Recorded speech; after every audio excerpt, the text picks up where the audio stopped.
Well, welcome everybody. This is the Thursday, October 24th, 2019 session in our series on edge computing.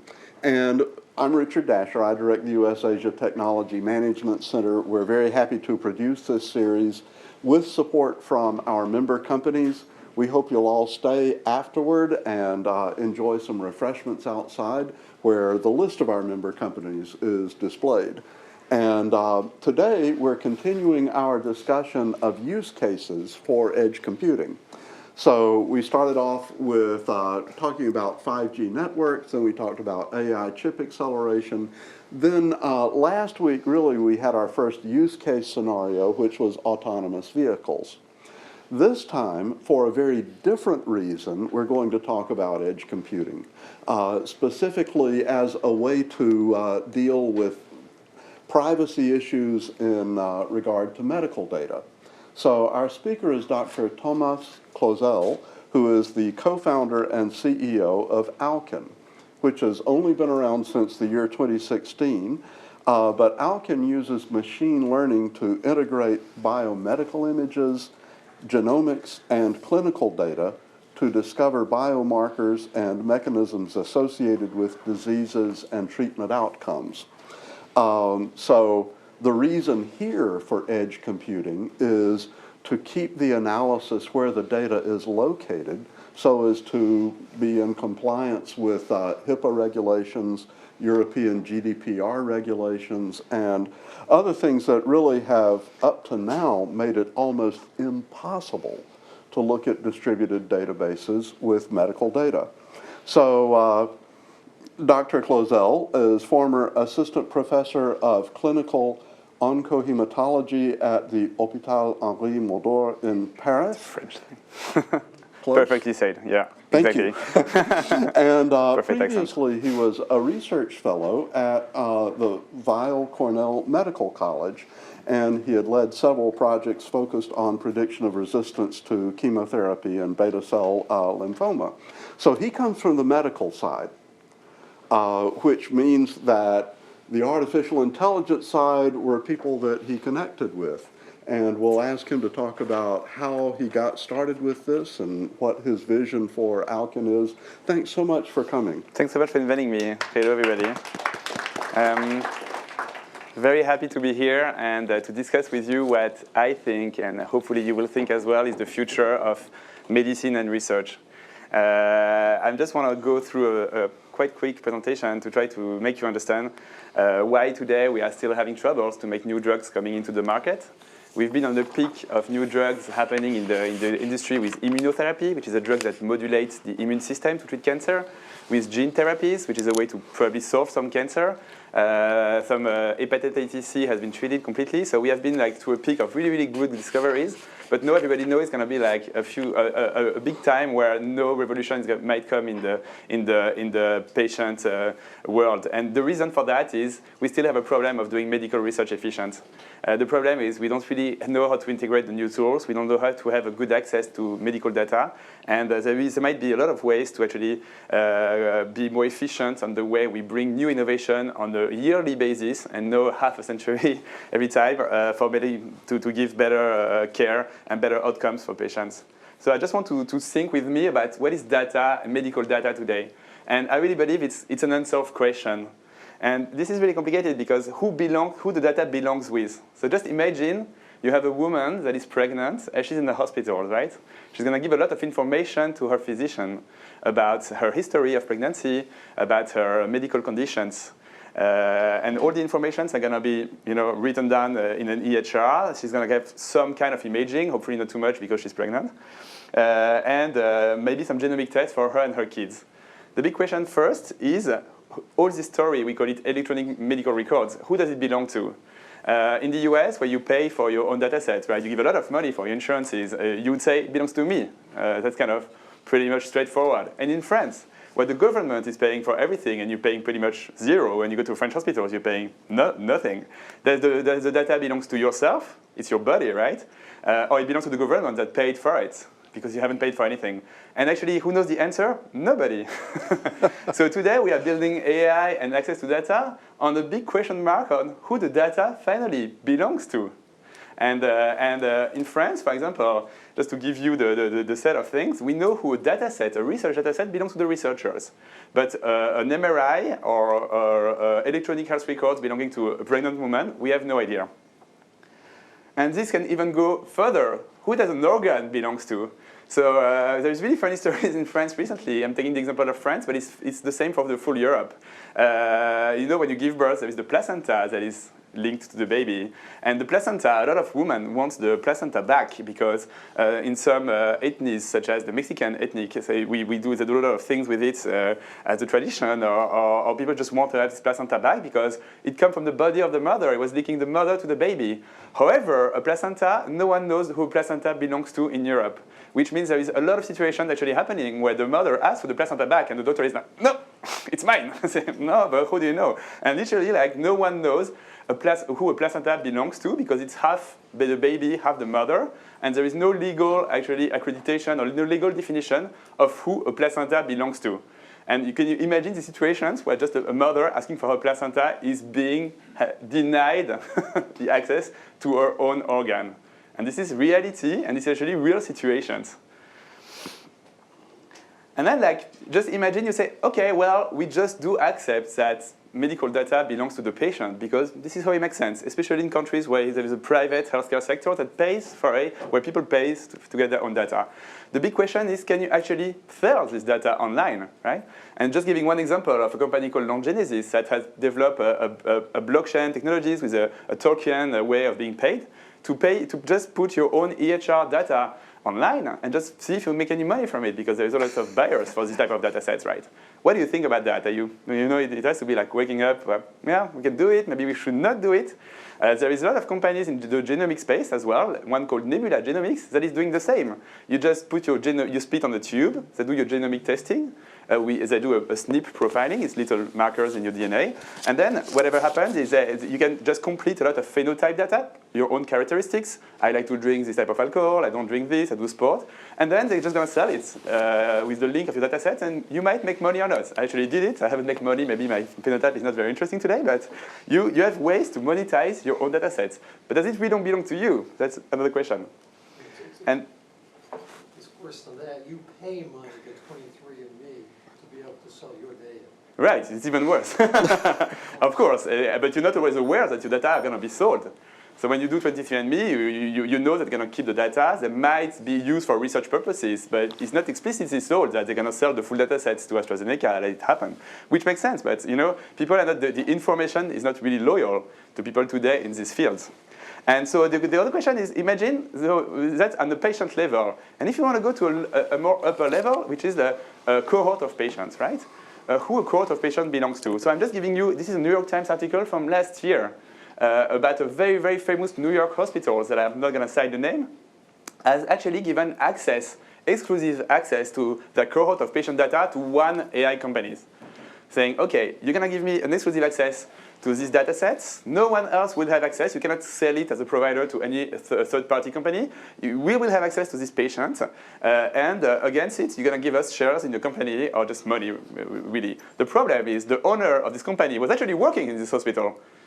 And so literally there was a big mix-up of different stuff. They thought the data sets were belonging to them, which was never proven, and they gave an exclusive access to data sets. And it raises two questions. The first question is, can you give an exclusive access to data sets? Because financially, it means the hospital is not going to make any more money selling it to other third players, so they're not going to make as much money as they could with these data sets. And the second question is, if you're a doctor and you believe in research, do you want to have an exclusive grab on any data set at all? And then the question is, okay, imagine we're okay to share data and we're okay to sell data. Then if you want to do that, you need to anonymize the data sets, right? Or we also say de-identify data sets. So today you kind of like switch the names, you have different algorithms to change, you have different keys to be able to do so. But is it true today that we can well anonymize data sets? And if the answer is no, we can't. What is the consequences? The consequence is that data should never leave the hospitals because you can always re-identify the identity of somebody. And this is actually a true story from last year as well. Maybe you heard about it, right? There was the story of the Golden Gate Killer. So the Golden Gate Killer who was actually from the area, he's not here today, was literally was actually like he was searched for 25 years. He killed like 20 people. No one knew, but they have a hair belonging to him. They did not know what to do with this hair. And for a little while, they didn't have the, the amplification of the DNA technologies to be able to have enough DNA to have a test. But finally, they got a profile of his DNA with different SNPs, different markers of his DNA. But then the question is, okay, we could profile his DNA, but no, he's not in our file. He's look at our file because it was 25 years ago. They didn't even have a file. How can we find him? And then the inspector actually had a great idea. He's gonna cross this with public database of DNA, because when you do 23andMe or color genomics or Ancestry, National Geographic, whichever you want, you actually can say that you agree that some part of your DNA will be shared on a public database for purpose of research. Unfortunately for this killer, his cousin accepted to do so, right? So they just cross his DNA with the big public database, and they find a name that was his cousin because he has the same name. It was an Italian name. I don't remember. It's maybe written here. But and they say, oh my God, this name was one of the policemen that was doing the inquiry to find the killer. He was the killer. Oh my God, but with his DNA, we cannot actually de-identify anything whenever there is genomics. And so today, the lesson is whenever there is genomics involved, okay, in a data set, you can always find a way to quite re-identify a patient in crossing his profile with a public database. And if you don't have the genomics, well, this is AI. Today, in the future, in a year or two, we'll be able to predict your genomic for you with your CT scan or just a picture of your face. So just like, even if you don't have the genomics available, we'll be able to do it. So the consequences is, in the area of genomic tests, we can do it. And the question also is it frequent that people do have, because you need a lot of people to be able to cross it with genomics. If only like 0.0001% of people have a genomic test, yeah, I mean the probability of finding somebody from your family is low. But did you know that actually 23andMe, all these genomic tests were #1 on Amazon.com last year as a Christmas gift? Like literally, I prefer PlayStation, but like whatever, people like this. And actually, so a lot of 4% of the American population already had a test. 4%, right? It's pretty huge. So with this, it's probably enough to always find a way to re-identify patients when they have genomics. So genomics is pretty much a threat to privacy, right? And genomic data sets go way above the fact of re-identifying somebody with your genomic data sets. It also gives a lot of like problems if somebody puts a hand on your genomic data sets, which is what everybody always thinks about, which is like credit refusal, interest rates are raised because DNA contains some predisposition of diseases so you can tell you're going to be predisposed to have more cancer. It doesn't mean you're going to have more cancer, but you have a certain acute risk to get that. So today, like the genomic area just put a lot of problems ethically, and these genomic databases are a threat to privacy. There have to be different solutions to get that done. So that's the first silo on the data. We don't know who the data belongs to, and we don't know how to anonymize patients really well. And today, when you hear, yeah, we shared this data set because it was well anonymized, it was de-identified, you have to ask, what's the benchmark? How do you share? If I put 50 hackers on you, if I put this great inspector that find, we will find who you are. And if we say that, you just have to question this data broking world. That is the word today. Data is the new commodity, is the new oil. People are selling data like we're selling anything else. And it's your health. So this is the first silo, the silo of data. What is the second silo? I mean, when I hear myself in French accent, so bad. But yeah, like it's very hard to go through. The second thing that is obviously siloed, especially in the US, but everywhere else, is the healthcare system, right? So the healthcare system is extremely fragmented. Somebody that needs, like dialysis, when you have a kidney problem, sometimes has to go to 9 different centers. One to see his primary care physician, the other one to go his nephrologist, the other one to have the test done. And do you think at the end they actually communicate without them all together? No, they don't, right? They're super fragmented. There is no communication. Communication is, of course, the biggest problem in life. It's the biggest problem with everybody's wife and husband, but it's also the biggest problem in the healthcare system, right? And so literally, like it's very complicated, and not only the communication system doesn't work, but the EHR are siloed in a way that of course your health records cannot be shared. because it's a competitive advantage, right? Hospitals that want to, it's making money from it and don't want to share your EHR. So if your EHR cannot be shared, how your care can be very well organized and harmonized. It's very, very complicated. So there is this patchwork of care providers in the US which makes your daily care completely fragmented. And then on the research is the same. The research is very fragmented. People don't share data, right? People don't want to, the scientific culture is very, very focused. And the competition for funding is huge because you know this is how you live when you do research, especially medical research. It's called publish or die, right? This is what people say. And publish means having grants, usually. So it's very, very competitive. And there is a big silo in this research which make all this data, medical research, and research and the healthcare system uncollaborative and fragmented. And that really explains a lot of why we're not going forward with more progresses and why people do, because people are still not talking to each other. In France, it's the same, or in Europe. Just to give you an example, France is exactly the same size as California, right? Where we are today. California has a few universities, all the big ones. We are in one, UCSF, Berkeley, UCLA, but not too many. France has 85 universities, I think, for the same territory, because they're all in competition. They're all doing their stuff, sometimes the same thing. This is the world we are in today, a siloed world where things are not collaborative. And there is the cloud, and so there is also another silo that is being created in a way, is the cloud. So every big company is today working, every tech company, but even local ones, are working on making huge clouds. And when I say oligopoly, it's like there is a few big ones where we're really winning the market. And in the healthcare system, you have AWS, Google Cloud, which have probably more analytics, and Azure from Microsoft. But a lot of people feel OK to put the data on the cloud. First, they feel OK because they think the data are well anonymized. But if you think about it today, you probably would not do it because they're on the cloud. But then they feel the cloud is secure, because the cloud is very controlled, is something that is held by a lot of people that are professionals, and it's probably true. It's probably the best way today and the most secure way of having your medical data is on the cloud. The problem is what we call the honeypot effect, right? Is probably if you're a hacker and you want to crack something, are you going to try to crack the little servers from Hospital A? Are you going to crack Google Cloud? So all the bees are around the same honeypot, which is the cloud. Today there is no crack, no leak. One day when it will be happening, maybe it will never happen, but never exist, it could be a huge problem.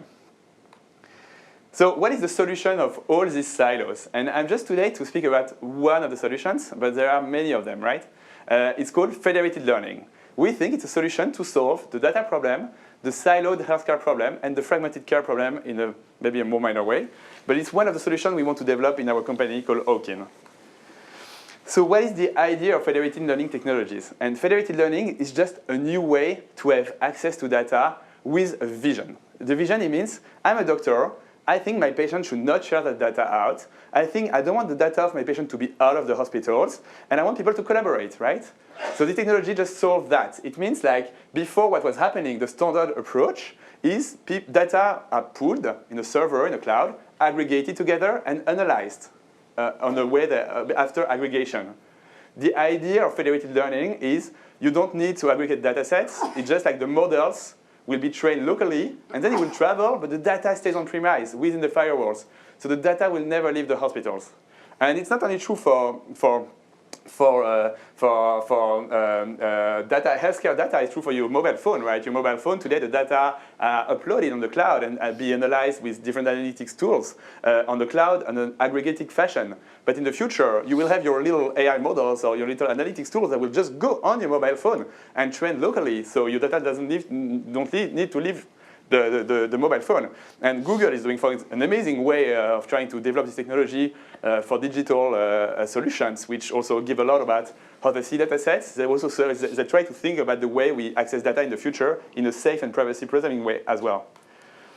So the first thing about federated learning, it is this, right? It's privacy-preserving. And the way you can have this algorithm is being trained on hospital A, then you can come back, being trained on hospitals B. The data never leaves the hospitals. And at the end, you can collaborate with a lot of people because the algorithm can travel. And you can train your algorithm in hospital A, B, C, D, E, F, G, and capture the heterogeneity of patients.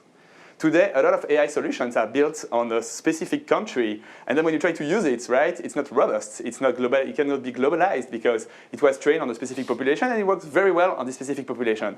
But today in the world we live, it's just like we all want to have like models that works on any type of patient, whatever their background is, the genomic background is, whatever the type of prescriptions they're going to have. You also want to capture how doctors prescribe drug differently, because the same drug is going to be prescribed completely differently at different doses in Stanford and UCLA. The same drug, right? So you want to be able to train your model in Stanford and UCLA. And the way to see like how research can be globalized is through federated learning, in making a way to decentralize the way you train your intelligence.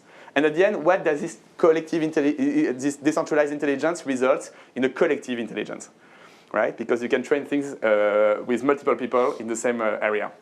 And then the only way is, when you think about this, being privacy preserving and collaborating with many players, you need to think about also how do you gonna check that everybody put the right data in. And the solution is blockchain, right? So I don't think there is anything with a blockchain today, but we're not making any exception. If you want to build a model with different countries, different centers, with Shanghai, Paris, Tokyo, and Stanford, you also need to know who put which data in the system. And the blockchain will just through different ledgers, different markers, that just will written in kind of a book where you can never take the pages out, who put which data in this model.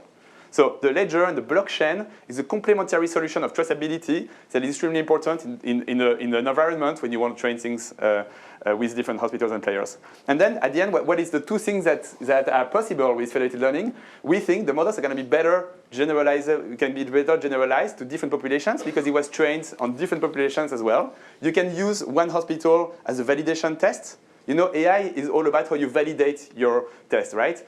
Training a model can be easy. You can use different public data sets, but you always need independent validation data sets to be able to see if your model is real. And this is just the way you can have different hospitals can play the role of a validation data set tool. So you can multiply at the infinite, and as much as you want, the possibility of having external validation data sets. And the second thing is, we even think it's going to be more accurate as models, because it's going to capture so much heterogeneity that whatever data you will put in it, it won't affect the prediction and the capabilities of making a good AI model. So at the end, the future of federated learning is not only collaboration and privacy preserving, it's also being generalizable and just having better, more accurate than an aggregated data set. So we really see the future with this, and it's not only true for healthcare data, it's true, of course, for defense data, right? You can have access to different hospitals. Imagine there is an attack, a biological attack. It's a real situation where people try to use federated learning for. You would have access to all the hospitals' data sets of whatever microbe is around in all the world simultaneously, and you would be able to build simultaneously a model with everything in the world. So this is also a way to see how defense can use this technology in the future.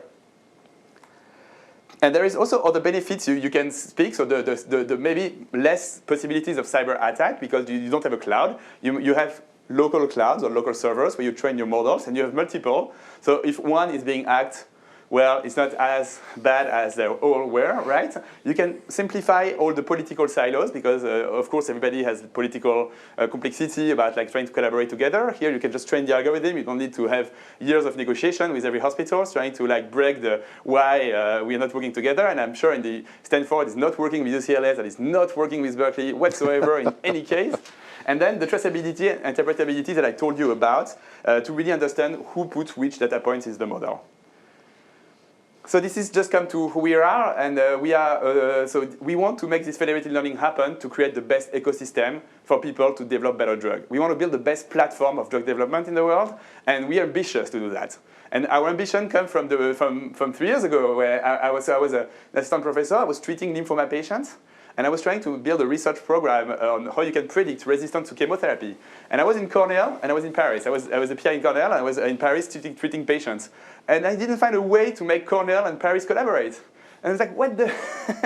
And it was impossible. And also I was using bioinformatics, which was not very useful. And this is why I discovered the world of AI. That was completely new to me through my co-founder, Gilles, who is a Stanford alumni. We have a few of them, and who was a postdoc, doing his postdoc here, and who's starting to publish paper about how AI can improve prediction of response to treatments or survival using any type of medical data.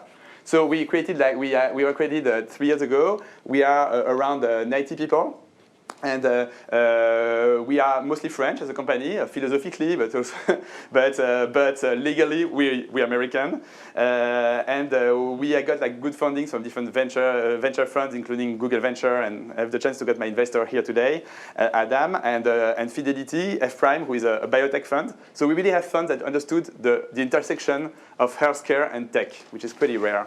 And then, yeah, we really have top Kaggle talents for the ones who know Kaggle. We have number 1 and 2 in France, Kaggle Masters, and we partner with multiple hospitals. And we have an amazing Federated Learning team. So Federated Learning team, you need the right people, right? Because Federated Learning, as you understand, it's a hospital's building something here, a hospital's building something there. It's an orchestra. So you need like an orchestra master. I don't know how you say in English, but so the orchestra master is Camille and Mathieu, who are building all our infrastructure to have algorithm travels in every hospitals, and being able to find if there is a problem. So just imagine a network that is like a tunnel. We are building a tunnel between all the hospitals we are partnering with. They're also building the little, that is the infrastructure. And then Eric is building the Federated Learning algorithm, the little trucks they're going to go into to collect all the information. And we're also building the doors if there is a problem that we can go out of this tunnel, right, in the future. So it's a big, it's an effort that involves people that are really good in engineering, developing, and also data scientists that know about traceability, cryptography, and machine learning. So it's a big effort, and the 3 people are leading different teams in the company. And this is really like what we want to do, what we want to achieve today, is being able to partner with the hospital A, getting access to the data, but the data will never leave the hospitals, access to any type of data from pathology to medical imaging, building a models in the computer of the people there. It will travel to hospital B, being trained on hospital B as well. You can see the bubbles are coming stronger and stronger and bigger, and at the end, any player that can be a pharma industry or anybody else that want to have access to a better drug and to all these models will be able to use these models built on this loop of partners to improve the way they're building drugs. And this in a privacy-preserving way with models that were trained in many hospitals, capturing the heterogeneity of many patients. And this is our mission. We think that this will help making drug research and development better. And today, as you know, just to give you a very quick context, the drug R&D is extremely slow.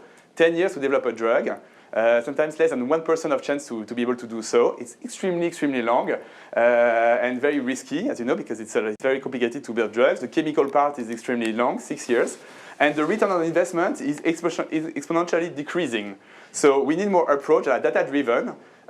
Clinical trials are built on patients' data. You have a lot of real-world data that can be transformed into great artificial intelligence. Yeah, let's use artificial intelligence models built on patient data to improve these processes, to help drug development being more efficient. And we'll bring more drugs to the market in a better way, which means targeting the better population with better biomarkers and with predicting the toxicity, predicting the effects, changing the way you develop drugs tomorrow. So this is what we do. And the way we do this, we have 3 layers in the company. The first one is just the platform and the data. We are building this decentralized data network, and we are trying to build it with the 100 largest academic research hospitals in the world. So we really want to build these AI models with the best minds in medicine, which means it's usually like physician scientists, MD, PhDs, that have patient cohorts and questions, and they're okay to collaborate with other people all over the globe. And we're going to solve a question with all this network and build the models that will be helpful for the drugs. For example, can we predict response to immunotherapy in non-small cell lung cancer with the best key opinion leaders today, and that will be the one that use the drug into tomorrow. And this is our decentralized data network with the best academic research hospitals. And this is really what we're targeting. We're not targeting community clinics. We're not targeting the small ones. We want to target the research questions, because sometimes, you know, finding the questions is really hard. There's something you always hear in research and medicine, which is correlation is not it's not cause. But something that is even more true is finding the right questions for AI is extremely hard. And I just give you one example of question. I will tell you today, okay, you have all the tools you want in the world with AI and all the money, and try to help us treat a brain tumor, okay? And what is the right question? And you have one question that you can solve with all your AI tools and all the money in the world. What is the question you're going to take? So just to give you one example, brain tumors, they never shrink. So today, people treat brain tumor, but it doesn't really shrink, so you don't really know if your treatment is effective or not. So it's extremely hard to build. And so there is only one clinical trial that has been done on brain tumors that was effective, because as you cannot assess the response to your chemotherapy, you never know if the patient responds or not. You have to wait that he's clinically worse or better. You can't really do a clinical trial. Only one trial positive. All the pharma are abandoning the brain tumor world because economics are not really good for the tumor. It's impossible to make a clinical trial, and people are still dying of it more than before. So the question is, you have all your AI tools. What is the models you want to build? What is the algorithm you want to build? So if to find it, probably the right question is, can we predict with an MRI of the brain if somebody is going to respond a year after the chemotherapy? Can we build a surrogate marker to that? And finding this question and engaging a full community around one question that you think is critical is not that easy. So this is why it's very important to build this with the best key opinion leaders, finding the right questions to solve with AI, which is the opposite of big data approach, where you're just going to find unsupervised things in the data set. Here, it's very important for us. The second thing is the models. So we transform these data sets into models of prediction. Can we predict the future? Can we predict response to therapies? Can we predict survival? So last month, we had a paper in Nature Medicine. We were able to predict survival of patients in mesothelioma, which is a type of lung cancer, with biopsies before treatment. So with the image of a biopsy before treatment, we could predict how many months people were gonna live, and we could also tell why what is the biomarkers that could explain that. So we don't try to build models just to predict things. We try to understand what is the underlying biology. And to do that, we completely integrate system biology and medicine into everything we do. Because today, we need to open the black box. You need to understand the story. People survive. You can predict. You make the prediction happen. And why the prediction works, what is the underlying biology is extremely important, because you want to go through a models of prediction to a new breakthrough and a new medical discovery. And that's very important. So you need to integrate a lot of talents. And for example, we have a lot of physicians in the company, like myself, that try to understand what is the real biology behind everything. And then the third thing is just transforming these models and platform to really help people that want to do better drugs, today pharma, but in the future tech companies or whoever, to help them finding new subgroups of patients, finding new, better processes to develop their drugs, and building better drugs. So this is the data network that we're trying to build. It's really unique in the way it's really the best KOLs, the best key opinion leaders, and the best academic research hospitals today in Europe and east of the US, but tomorrow in the full world. And we really try to have access to any type of data because we want to connect data together. The future of medicine is not working on the vertical of AI, because if you have a company that only do radiology in AI, you're going to be able to predict the radiology. Tomorrow, CT scan will not happen. MRI will have disappeared. If you do only histology and pathology, tomorrow cancer won't be defined by a histology pattern, but by the genomics, right? And you want to be able to connect all this data together, and you don't want to have any dependency on one type of data. And you also want to have a multimodality approach to be able to understand what's the biomarkers everywhere. So we are working with any type of data, and we have a team that is dedicated to every type of data. And this is what we do. And we also have, we are the first team in the world to have live experiments of hospitals collaborating together for melanoma and breast cancer. And we have big questions, and we have hospitals that have agreed to share their intelligence to try to answer who is resistant to treatments in cancer. And if you think about cancer, there is something that is always really funny, is just to show you how we are bad in the understanding of the disease and how AI can help. Think about the names of cancer. The worst cancer, there is one cancer that is called triple negative breast cancer. It's the worst cancer. It means it's not negative 3 times. But what is it? There is another one that's called non-small cell lung cancer. It's one of the worst. We just know it's non-small cell, but we have no idea what it is. And actually, we don't even know how many subgroups of patients there are. And being able to predict will help finding new subgroups of patients that will define how you redefine and reclassify diseases. So prediction with AI is not only a new mean to build research, it's also a way to discover new subgroups of patients and discoveries.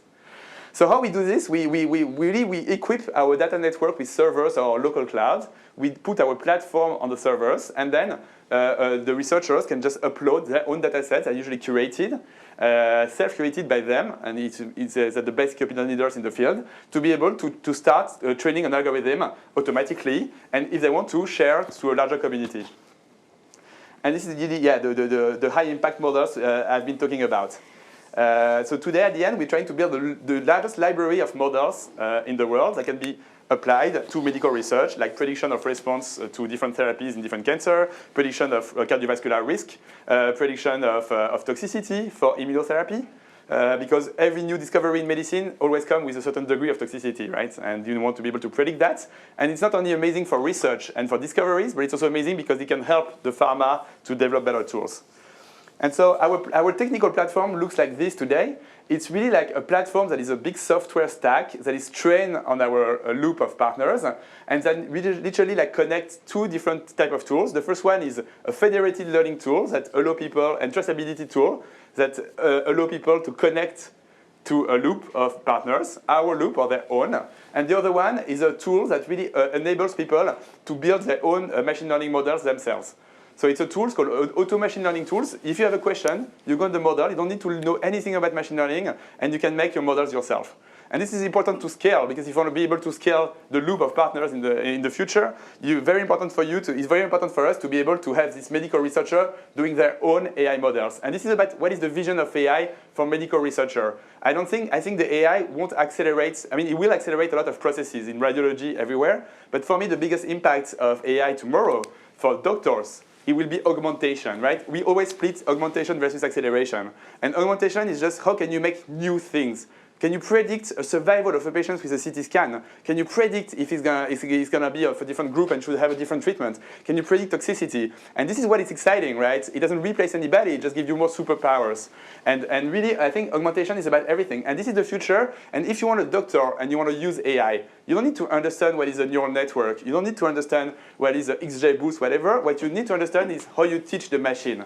The machine is like a kid that you need to educate. If you need to show him different pictures can be outliers, diversify. And so the future of AI for medical research and doctors is having researchers and doctors becoming machine teachers. They will teach the machine. And the possibilities and capabilities will be augmented through that. And this is a tool of augmentation. It's the first tool that we put in the hands of researchers to be able to do that.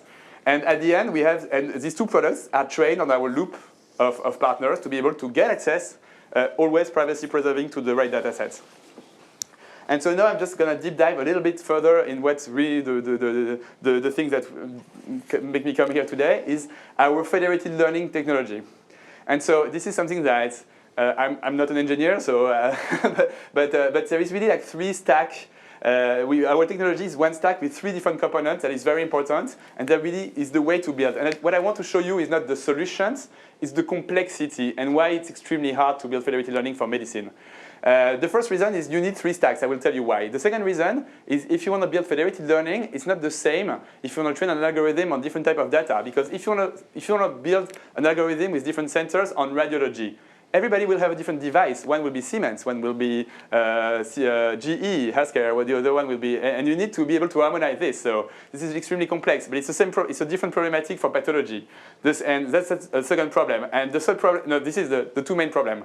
So we have built our first tool is our connect to the data tool, and there is three components. The first one is the infrastructure, the tunnel I was telling you about, right?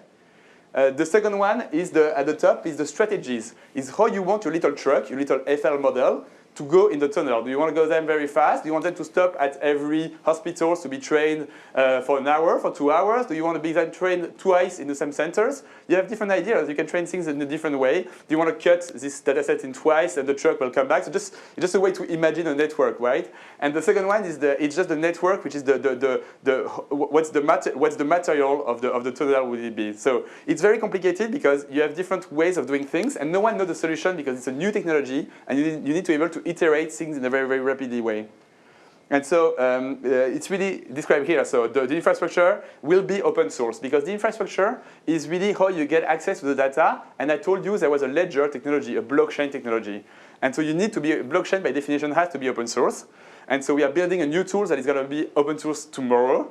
That is called Substra, which is the first ML machine learning framework that really enables federated learning to be shipped into the framework, right? It means it's the tunnel, and it's the first tunnel that is big enough so the federated learning trucks can come in the tunnel, right? Because before, all the tunnels that were trying to be built are too small to have this big federated learning coming and traveling. So it's just an environment where you can ship some federated learning algorithm in the future, and that can be traceable and secure.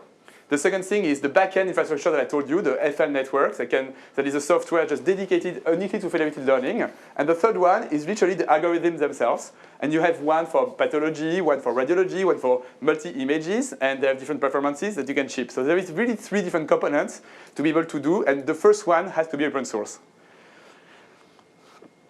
And so this is Substrat, so the framework, the infrastructure that is going to be open source, the first layer, looks like this. It's the tunnel. It's agnostic of any type of data you want to put. It can work with federated learning algorithm on any type of algorithm, but what it always brings is the privacy and the traceability.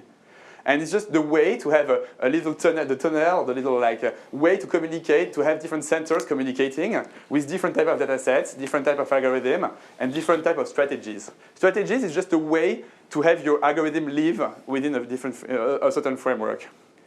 So this is very new, and we really hope, we think it's going to be very exciting to ship our federated learning algorithm. So then we have this tunnel already, infrastructure. We want to ship federated learning algorithm to try to see on breast cancer if an algorithm that has been trained on 1, 2, 3, 4 hospitals will be more accurate and more generalizable than one that we would have built if we had aggregated the data sets.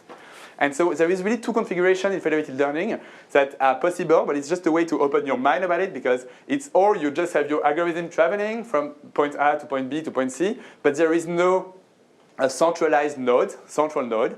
The other one is to have a central node that is orchestrating everything. So the model is being trained on data A. So on the data set of lung cancer here, it's coming back on another data set, and everything is just centralized into one model dispatcher that can dispatch. It's us, right? And so we favor this, and but today no one knows which one of the technologies will give better results, and we need to be able to test both. So it's really 2 ways of seeing federated learning. But the problem is so it's not a problem, but this is really, you want a model dispatcher, you want a central node, or you want everything to be fully automatic. The problem is, when it's fully automatic and you don't have central nodes, there needs to be a certain degree of confidence in the people that are in the network, right? Because you need to know that if you're going to put really high quality data sets, he's not going to put very poor quality data sets, and very different data sets from whatever you need. You need a certain degree of coherence, right? Here, you just need to trust him, the model dispatcher. And at the end, in AI and medicine, everything is about trust. What is the trust the hospitals give you? What is the trust you have in the technology that you are building today? And then just to show you the complexity, but you don't need to understand this. This is a strategy. So how we are building the model? Are we building the model in a row on the 3 centers? Are we going to train the model on the 3 centers in parallel or in series? Are we going to train the model on one part of each data set and see what it gives? Are we going to train the? So there is a thousand of strategies. It's extremely complex. And here it's our federated learning science team that is trying to just develop all the possible strategies to be able to have the algorithm run. And there is lots of them, and all need to be shipped into this backend, into this infrastructure, before you can actually see the results. So you need to be able to build the infrastructure, you need to be able to write algorithm, and then which strategy will be the right one to have federated learning works. And then to finish, I just have 2 slides more. There is other challenges that are very important. So the trust is probably the biggest challenge, but it's the biggest challenge in AI medicine. And I think with OWKIN, this is something we've really been able to build, is the trust with hospitals, because how we could get that many hospitals in a quick time is just like they trust us, because they know we're not going to take the data out. So we're not going to make anything else with the data. The hospital trusts us, the patient trusts us, and the doctors trust us. So it's very important. So then there is other problematics to be solved. The first one is the workflow. It's like whenever you enter a data set into the server, it needs to be with a certain type of data, anonymized in a certain way, because you need to be able to normalize things at the end. So how do actually people work together? And if you're a data scientist, you want to use the federated learning just algorithm and not the front end. You need to be able to code in a certain way. So just having like directions for all the centers in the loop to say, this is how we're going to do stuff, right? Do we agree or not? And if we have cloud, it will be this cloud here, these servers, with a certain degree of agreement between the people. It's still a limit to the model, but it's still important to have people. You don't need to have a big political signature between all the centers, but you need to agree on how you do that. The second one is a bit the same, is the device problem. The device problem is the microscope when you do pathology. If there is a picture of the slides of a biopsy with different microscope, it doesn't look the same, different luminosity, different color. The CT scan are from different brands. The MRI have different acquisition time, different sequences. So this is always like normalization problem and harmonization problems that are extremely important. And the thing is, you don't see the data, right? So it's not like you can go and say, hey, I don't agree because I'm going to normalize the data for you. Because the idea of federated learning is being able to train things without ever seeing the data sets, right? Yourself. Only the model does. So you cannot like actually go with your hands and change the way things has been cleaned up. The third one is the orchestration, is really how you want to train the strategies that I've been showing it before, the normalization, and the last one is the data leakage and security. And the idea is whenever a model has been built, at the end you have a federated model, you don't want to know, you really no way to know who has put which data. So you have the blockchain. So the blockchain will help you to know which center puts a data at a certain point of time. But you also need, if you have other way to identify a center. Like if you see that, for example, one center loves croissant more than another one, with your thing, you might think it's a French center, right? And so all the way you can actually have access back to certain trends really make important. And also, like, you also want to see, like, if you build a federated model and to make a prediction of a response to therapy, and one center has no effect on the prediction, you might think something has been wrong, right? Data have leaked or something is wrong. So you need to be able to control your environment like this. And this is just to show that. So this is the workflows. Finding the right container, the right workflow, the right cloud system to be able to sell your algorithm in a quite normalized and harmonized way. That's very important. How people are going to debug the things. It's one of the first challenge. The second one is the device. You want something that is device agnostic, right?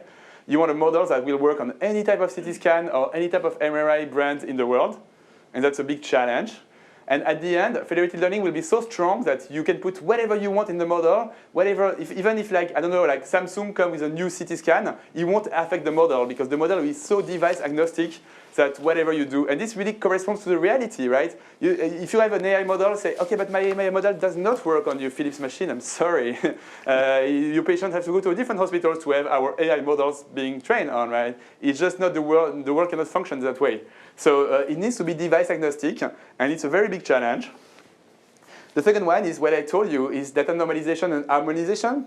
A very, very big challenge. And you need a certain degrees of bootstrapping from public data sets and hypotheses because you don't know, you cannot see the data sets. So it's very important to see if the data are normalized the same way, if each of the center actually participate in the prediction, right? If there is one, as I told you, that doesn't have any effect, it means there's probably a normalization problem or a way data were harmonized. And the final thing is, as I said, the data leakage and security. Whatever the trend of the population is, you always want a flat thing at the end, where you will never be able to know, with the different trends of prediction, who was the population that enter a certain type of data sets. So that's it. And really, so to finish, I have 2 slides more. Is it real? So we have shown you different examples. I've shown you how data is siloed. I've shown you how healthcare is siloed. I've shown you a way to get out of it with these federated learning technologies, which, as you understood, is complicated and has to be trained and has to be agnostic on different type of things and harmonized.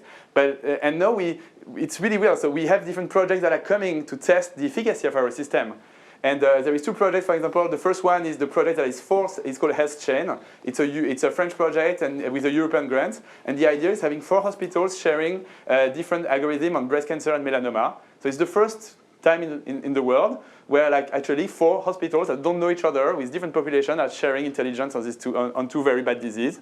The second one is called Melody. It's extremely exciting. So Melody is a project, a European project that includes us as an orchestrator and also 10 large pharma to share intelligence on their molecular libraries. And I don't know if you know, but like all big pharmas, the biggest asset, the treasure they're sitting on is the molecular libraries, right? Molecular libraries is all the moleculars and the chemical properties. And no pharma has ever shared that because it's something they want to keep. And today they trust this technology enough to say, let's collaborate. All these huge, big companies to collaborate in sharing federated models to be able to predict the binding of molecules to different targets. So we are orchestrating this. We will have the results in 3 years, and it really covers all the 3 layers: the infrastructure, the network, and the models, and to be able to improve the way drug discovery is done today. And imagine the level of trust you need from this large pharma to be able to give you access to the biggest asset, which is the molecular libraries. And the last thing we've been trying to do today is actually trying to also empower some hardware with Federated Learning. And NVIDIA is a company that's building like GPUs. And we are launching a program with King's College in London and NVIDIA to be able to actually like build Federated Learning with different centers on brain tumor. And the way we will have our Federated Learning framework installed is within the NVIDIA GPUs. So whenever people buy these GPUs, you know, it's cards to make your machine learning calculation on servers. And we will have everything installed. So we have an automatic way of being installed with the hospitals with their agreements and being able to like deploy hand in hand with this GPU technology, our Federated Learning technology. So that's it. I hope I was complicated. I think you just like have a look on our website and our vision. And at least, you know, when you wonder what is the vision of a company, you're speaking about 23andMe. What is the vision of 23andMe on data sets? I'm not sure, but it's amazing. There is other great vision. 23andMe is making amazing progress on trying to make prediction of phenotypes with biology. They're making other things. And I think like the way, like our vision is we want to build a collaborative environment for better drug development. And we do believe that having a secure access and collaborative access to data will be part of the future. Thank you. Thank you. So Thomas, please bear with me a minute. Would you go back to about page 40 or 41, the substrate configurations, the 2 configurations? Yeah. This one. So because this is kind of a different way of dealing with data than the typical big data analytics. Yeah. Yet, see, in typical big data analytics, what happens is you will have some program inside a data center that will call for data from a whole bunch of different places where data is stored. The data will be copied into the data center, exactly. And then it will be analyzed there. Exactly. And so it's that cloud. copying of data that's really a problem for this medical kind of data. Especially because it's not because they won't be well anonymized. Right. Nobody knows who owns it. Nobody knows what the security is. But what you're doing is basically you're taking the algorithm and sending it out, in this one from a central location, to data where it can be trained on that data set, and you'll learn something about the problem, about the model. Mm-hmm. So the updated model goes back to, in this case, the central location. Mm-hmm. And then you would take it to another place and it gets even more accurate. Exactly, and more robust. But it's the model that's actually it's the model that travels. around. It's a replacement of the data broking system by a model broking. This is a very old problem for distributed computing systems. Right, completely, yeah. So, coming from a medical background, tell me, how did you start this up? How did you meet the people in computer science who were trying to use this federated learning approach? But it's really a question of vision, and I'm not kidding. I have a problematic that was bioinformatics doesn't fit really well to the problematics of prediction in medicine, because you know bioinformatics is mostly linear, and there might be other ways using images to do so and to be able to predict things. So first I came with this problematics of there need to be new tools, and I read about AI. And I met my co-founder that was the same, trying to replace biostatistics. So in 2016 were they already talking about federated learning? We were starting to 2015, because 1 year before, yeah? Yeah, I think we were starting to. And then we were like, both of our vision, we say, but we don't want to do this data but then we understood we needed a way to have access to original data sets. And we did not want to have access to public data sets. Like a lot of AI companies are training their models on public data sets, right? Yeah. And even on the markets, a lot of solutions, when you ask which data sets did you train your model on, you think, oh, it's publicly available. And when you look at it, there's huge gaps in it, right? We wanted to control our access to data. And we were like, we don't think like, we both knew that we need to find a new way to control, to have access to data. So the power here is that you know how this data was collected. Of course. You know exactly what the characteristics of the data are, even though you can't see the data. You can see the data, yeah. So you can control for accuracy a lot better by using the data sets. And there is guidelines about how you actually put the data sets on. So to be in this loop, the different hospitals that have their data, do they have to format the data in a particular way? They do. They still do. I mean, the data. I mean, like formatting is like usually, like for example, for medical imaging, it's pretty standard, right? Yeah. And they still have a bit of guidelines about how you should do things, but it's very simple. But at the end, we're not changing the data. So if there is new sequences, we'll still be able to be agnostic from this. And this is why you But can like, be device agnostic. you're device agnostic, yeah. I mean, Yeah, like it can be like okay. from different models, but just the way it needs to be assembled in a way. I mean, we try but it needs to be able to capture the mistakes. But Okay. you do have So- guidelines of like. So when you go to a hospital and you offer this to people, what are the big things of resistance? What's hard about selling this idea to a hospital that might participate? People are fine with buying data sets. First, not everybody is not fine with buying data sets that are anonymous. It's very simple, it's efficient, there's many players around.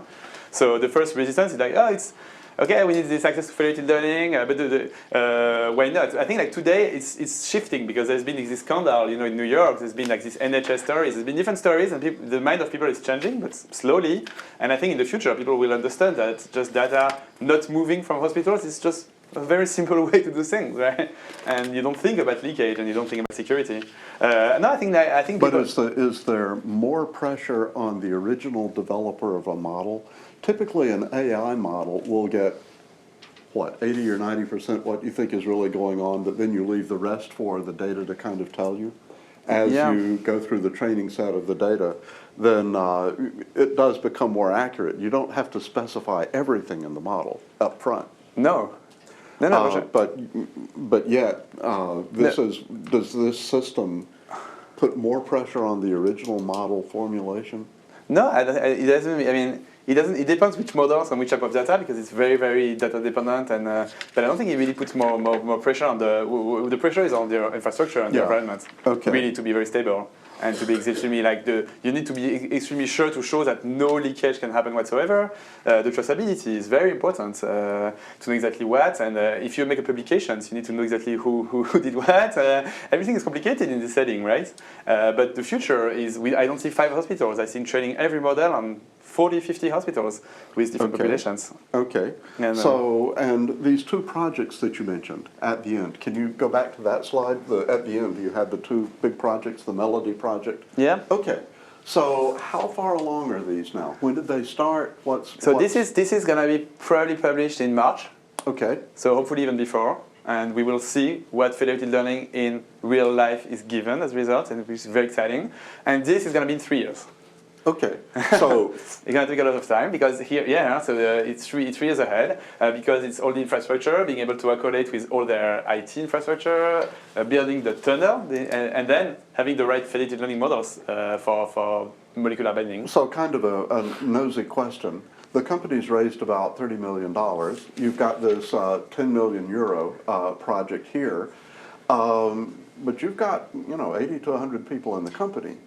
So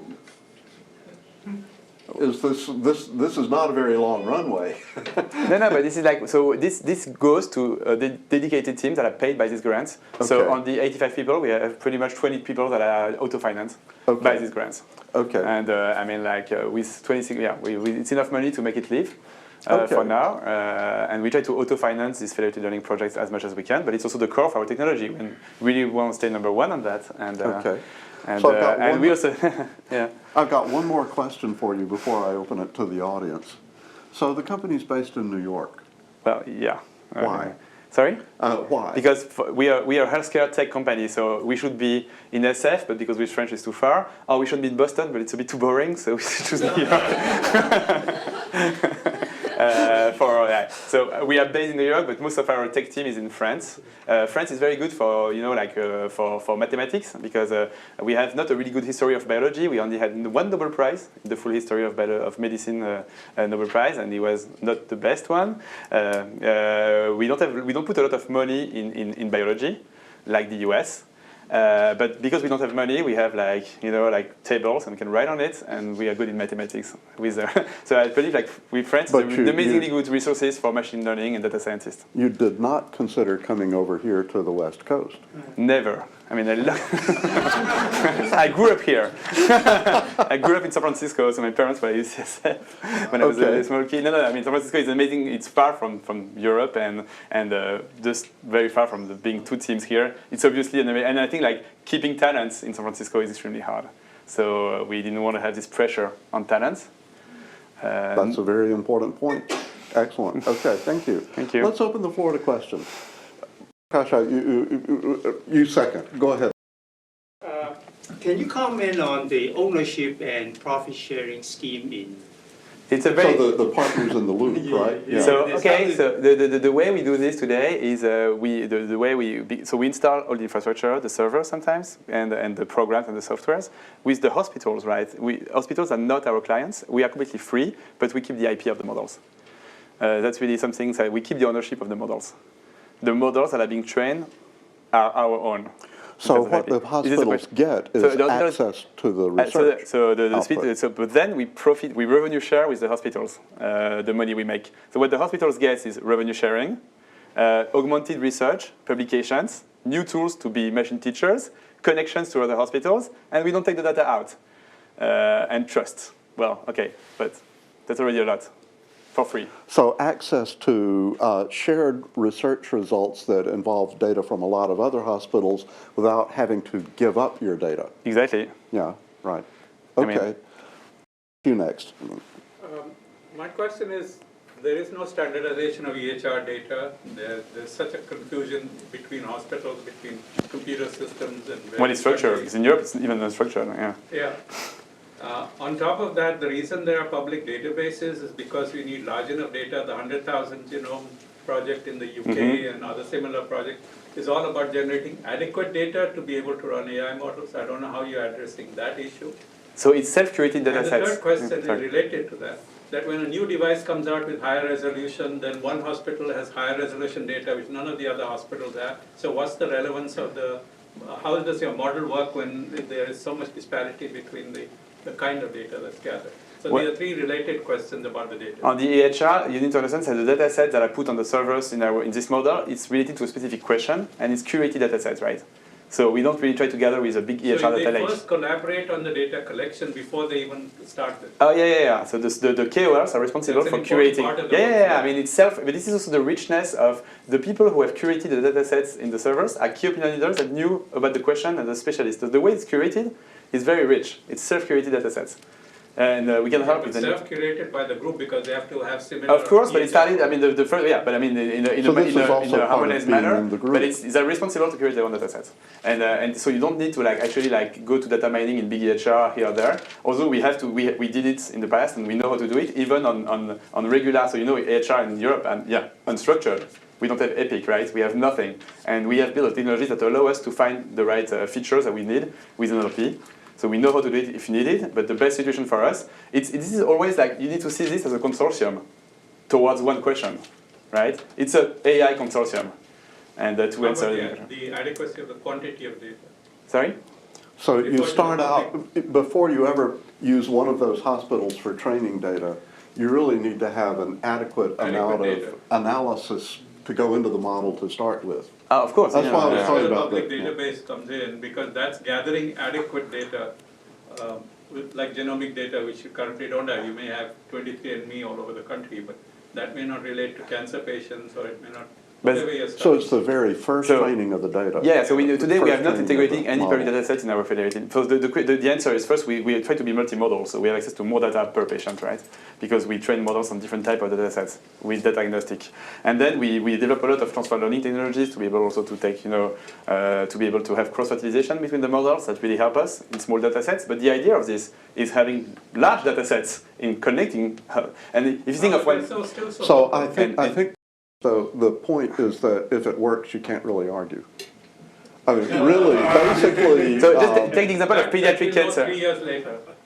Sorry? We'll know whether it works 3 years later. No, for the Melody project. The other one is going to be in March. So we're going to know if it's worked. Of course, the problem of harmonization device, it's the biggest problem of medicine and AI, right? And of course, if somebody comes with a completely new machine that is completely high definition, today there is still a kind of standardization. There is 4 or 5 brands, right? And you can do this. But the future will be that any new model of a new brand comes, it doesn't affect the prediction. And then, therefore, this is the power of machine learning.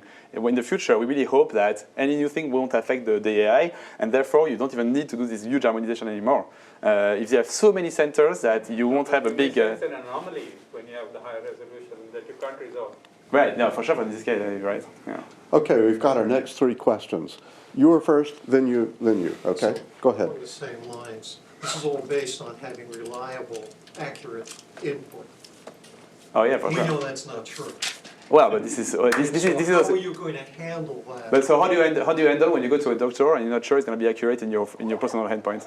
I mean, you're going to have You disparities between the different hospitals. But this is the thing. So in mixing different hospitals and different ways to have different outcomes, you mitigate the risk. Can I phrase the question let me phrase the question a slightly different way. No, sorry. Your question is how are you sure that the doctor's endpoint are the right ones? But this is a true question for you for everything you're never sure. I mean, this is... There are ways to do error checks. If you say prostate cancer and you have 10 females in your database, you know something's wrong. So wait, what do you mean? I mean, you're taking electronic health records from hospitals. No, we're not taking electronic health records. We're getting curated data sets from last week. It's curated data. Yeah, it's different. It's curated by the best professors in the world. You know, they know, like, I mean, of course, like, if I ask Dr. Dasher about the Tokyo analyst, he can be wrong. But probably I will trust him because he's the best in this field. And I don't know what is your field, but I probably you're the best as well. So we are working with the best key opinion leaders that do curate the data sets themselves. And so, of course, there can be the quality check is important, like every data set, but there can be mistakes, but you mitigate the risk. But we work with, the consortium is built by the best in their field. So let me rephrase the question, okay? Normally, big data analytics is considered relatively accurate because the size of the data set that feeds into the AI engine is so big that it kind of gets rid of all the, the strange anomalies. However, what you're doing is if you're starting the training with one hospital's data, you're starting with a very small training data set. Yeah. And so the possibility of the model becoming skewed early in this iterative process that is how AI works. And you can have a lot of validation tests. So it's also about the validation. You can validate, if it doesn't validate well, you can cross the way you do because validation is completely different. You can keep you can keep real world validation sets to test your model, and you can see if there is something wrong. This is very unique as well. So clearly the curation of the data up front, especially the first data sets that are it's very important, but this is why we work with, Yeah. Second point, take genomics data. Yeah. Everybody uses a different platform. Yeah. Are you taking the raw genomics data? Or are you taking it after it's been processed? They're going to tell you, we found these. We have to take the raw genomic data. So you're going to take the raw data, although it's done on different platforms. Exactly. Different batches. So our first test is on imaging and clinical data sets. It hasn't been included in the genomic sets. Did you say you keep a collection of SNPs from each case? No, but we try to have genomic data sets, so we recruited, so it's a very important point. The most heterogeneous data are the genomic ones. It can be normalized, acquired. This is the most important when you need your metadata and you need to be able to build things hierarchically and very well. And this is extremely important. But I think also, like, you know, like if you build your models, imagine you build a federated, you want to predict resistance to immunotherapy for lung cancer, okay? The way you can do it with layer by layer, and you can start by, you know, saying the prediction accuracy with just images. Then you can add images and pathology, so medical imaging and pathology. You can see how the models improve or not, right? And then you can add the genomic. And here, training your models layer by layer in the multimodal way can also just not give interpretability and different set of biomarkers, but also you can know if some type of data in this cancer doesn't bring any signal. And genomic doesn't bring signal everywhere. I mean, genomic has been failing in predicting anything for the last 40 years. There is one signature that is out with genomic. It's called MamaPrint, and it's good. But everybody knows that genomics doesn't solve the problem of prediction. So I would not focus my attention too much on this, but this is the hardest data to work with for sure. Okay, your question. Yeah, nice presentation. I just wanted to ask a question about one of your products, which you didn't talk much about, the Loop. It's our network of partners. All right, it's the KOLs in your... It's the KOLs and the centers and everything. Right. Is it a platform which connects them? It's the Loop is the network, is our decentralized networks of all the hospitals and key opinion leaders that are linked by our softwares. And part of this ecosystem. It's our research ecosystem that we call the loop. And it's not the product that we sell. Who curate the data sets. Sorry? They are the ones who curate the data sets. In the loop, so all the academic hospitals are a node in this loop. And they're all part of this. They all have servers, and I mean, they're all meant to have servers and clouds. The product at that level is called Connect. So Connect is our product, but it's going to be launched in March. We're going to sell it in March. But Connect is the federated learning and the traceability way to connect to this loop or to connect to any other loop. People can use federated learning to connect to their own loops. Just give you one example. Roche, for example, an amazing pharma, is producing genomic. So genomic also is not only complex to normalize, but it's also complex in terms of laws, right? So they're producing with a company called Foundation Medicine that is amazing some genomic data in Germany. Unfortunately, you cannot really upload German data on the cloud because it's forbidden by German laws. So today, the only solution really to be able to build an intelligence on siloed political silos and legal silos might be federated learning, just because genomic data can travel. It's the most sensitive data, I guess. So one other question, kind of follow up.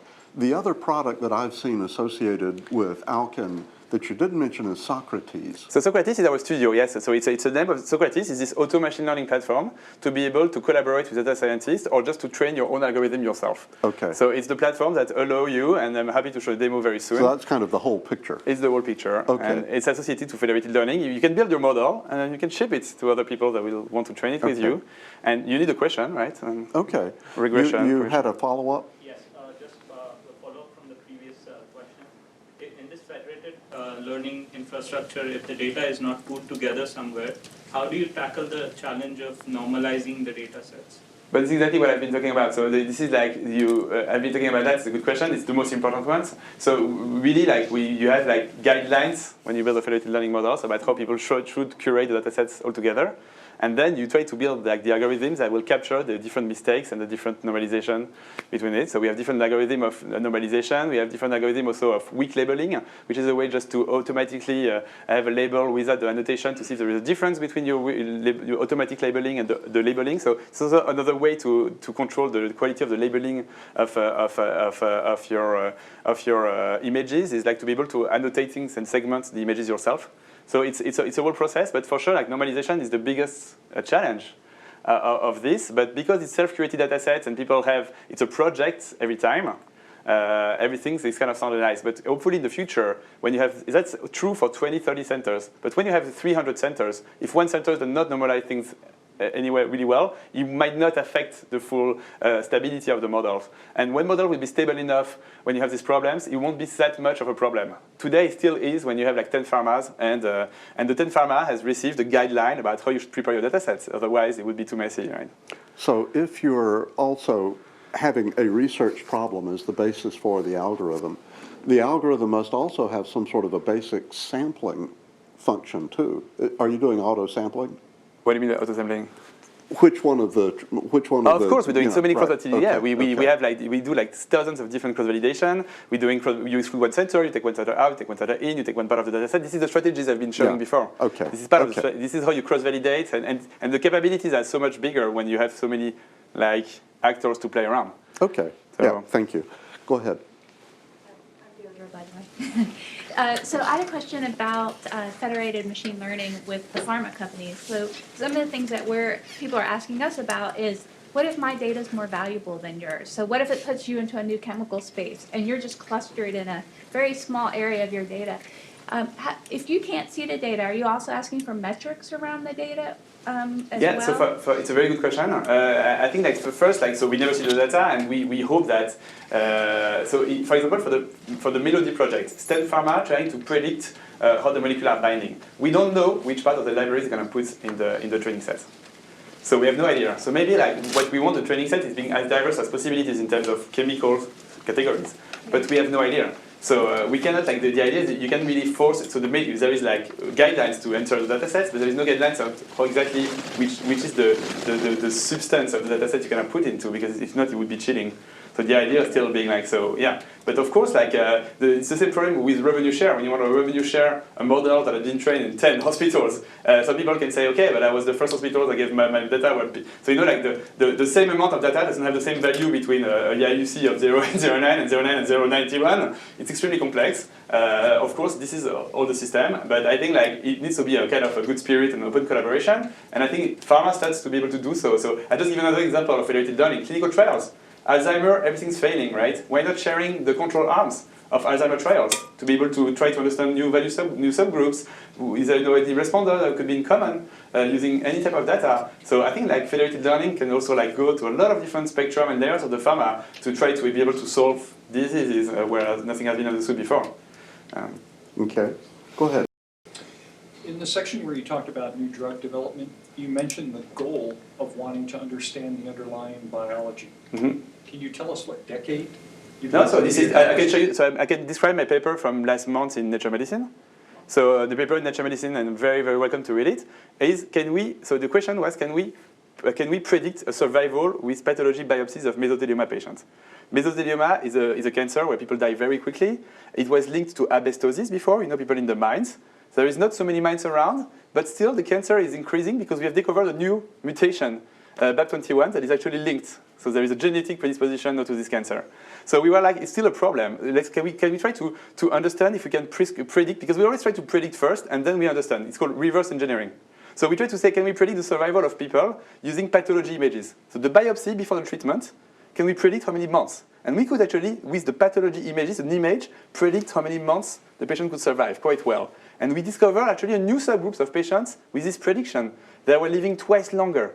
So this is a new subgroup of patients. We think it should not be 3 categories to categorize mesothelioma, it's 4 categories using this predictive marker. But then, because we are doctors and we're physicians, we say, what is the biology underlying? So then we had a technology called Schauder, a pathology that can really make small tiles, very small tiles, and tell you which tiles are predictive, are interesting to build the model. Right? And we discovered that the tiles that were the most interesting for the model were the tiles that were linked to the stroma, which is the microenvironment of the tumor. And we could show that the microenvironment seems to be the most important thing to be linked to the survival and the prognostic of patients, which was an hypothesis that had the pathologists had for years. And we did this work hand in hand with the best KOL experts that built the model with us. We showed them the tile, saying, what do you think about this tile? We think they are predictive. And what's your opinion about these tiles? And they were, oh yes, it's a stroma. We know these tiles. I'm not surprised these tiles are. And so it was a hand-in-hand project. At the end, I think like every machine learning model is a dialogue tool between biologists, clinicians, and mathematicians. There is no ground truth. And this paper was in Nature Medicine because we could literally and now we have a new example. We're able to kind of localize the T cells in the tumor just using the genomics, the baseline genomics. So we can actually, with this multimodality, we can actually localize where the T cells are around the tumor, which is a big predictive response to immunotherapy marker. And so we really try to ask very profound questions. And now we're going to try to link these subgroups with genomics to understand if there is any genomic and new targets for these mesothelioma things. But this is really going, so the prediction works. What's the biomarkers? And imaging biomarkers, it's new. Before, people had clinical biomarkers, the age, the sex. People had genomics biomarkers, the signatures, that are always quite shitty. And then we have quantitative biomarkers. We have imaging biomarkers. This is completely new. And for example, the stroma. So the stroma is the microenvironment of the tumor. It's probably why some people do respond to immunotherapy in prostate cancer as well. So now we're trying to solve a hypothesis hand in hand with the people that have this question, right? They come up with the question, and they know about this field for 20, 30 years, and we don't. And we're going to see with them if we can answer something new in biology. And this is why I think it's exciting. It's trying to really make some breakthrough with AI. But it always comes by being able to predict something well. And if you can. So strategically, what are your visions for beyond these 2 projects? How do you see the company growing? Do you see a need for more people with computer science backgrounds of any particular sort? What are the things that young people need to know in order to kind of get involved with federated learning? Well, the thing is, if you do federated learning in biology, in medicine, you need to be able to build your federated learning. You need to be able to build the infrastructure, so to have the right developers, the right DevOps to install this in hospitals. That's the first layer. Then you need to have the right people that build the federated learning algorithm for different type of data. or for all type of data connected. And so you need to have like so many different layers to be able to do so, which I think is why also we keep our advance on other teams, is because we have one team for radiology, one team for pathology, one team for omics, and they've all been publishing and having NIPS prize and publishing in Nature and everywhere. We have one team for federated learning, we have one team for infrastructure, we have one team, and everybody needs to work together. The biggest challenge, making all these people work together, but it's all the biggest challenge, once again, about communication, right? So, Yeah. But I believe in a transversal vision of AI. Things need to be very transversal because the future cannot be like super vertical like the AI space is developing today. Yeah. Like really launching very, very deep vertical. We're going to build retinopathy. I think you don't get the full spectrum of the biology with one data type and with one center in one country. So achieving that scale is very expensive. It's very expensive. Yeah, it's very expensive. It costs a lot of people. But I mean, like, I just seen the progress and the paper we have out, and we have so many more. We have 40 models of prediction of response. We have new subgroups. We have new biomarkers. We have new pharma working with us. I'm so proud of the ecosystem that we will find the money. I know people. I know that people are here to understand that it's medicine for good, and it's smart AI to understand biology. It's not like So I have absolutely no worries about the money we'll need for that, and also like Europe is putting a lot of money now. I don't know about putting a lot of money in these collaborative efforts. Okay, I think that's a good note to end the formal part of the session. We've got some refreshments outside. Really like to encourage everybody to stay around, meet each other, talk about this, meet Dr. Clozel. Thomas, thank you so much for coming from New York. Thank you.